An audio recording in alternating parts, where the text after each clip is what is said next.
and that's cool. That's cool, and it's great that there is something moving out in the public's eye. There's universities and high schools in Malaysia. The kids they write me and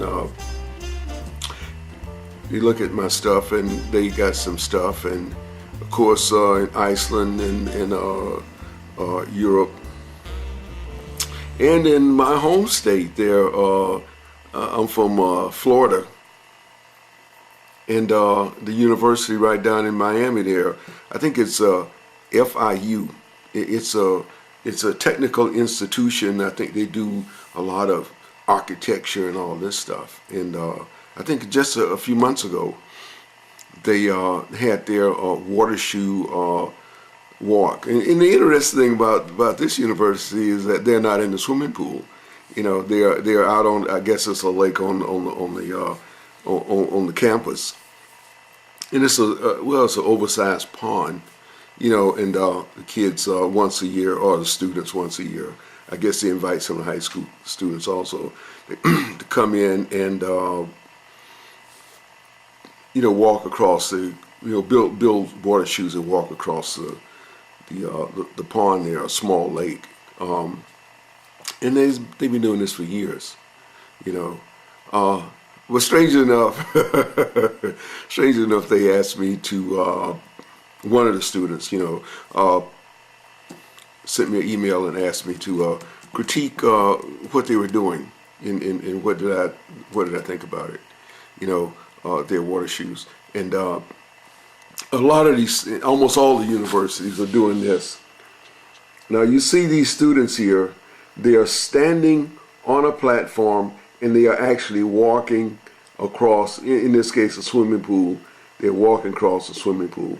Now, most of these shoes have little veins under the bottom.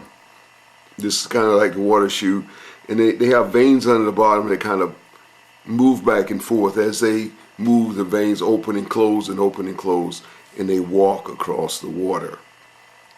Now, this theory of walking on water, this idea of actually walking, making stepping movements on water, sounds right. It sounds good, and this is the way I started 40 years ago. I had some shoes that had veins on it and all this stuff, and we talked to a lot of students in Germany. When I was in Germany, we talked to students, and this idea of actually walking across a liquid surface, but this is not the correct direction. It sounds right, but it's like when they started with the airplane.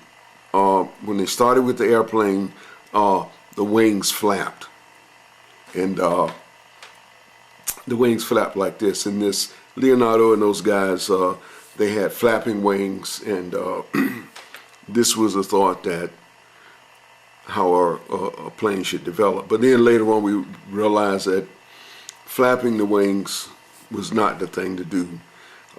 We have a screw propeller to move the thing, or a jet propulsion to move the things across the sky. And the same thing with the water shoe.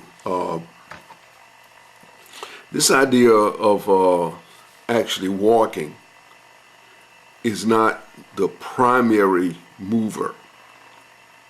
And there's several reasons, and we're going to get into the several reasons, because for some reason every year, I mean, a lot of these universities been, having, and some in Europe, I think some in England, and of course a lot of them in America, Japan, and we see them all over on YouTube and on just Yahoo and all that. We see a lot on the internet. We see a lot of this going on. So maybe we could maybe we can shed some light, and shift into a little bit of different direction. So hang it with us.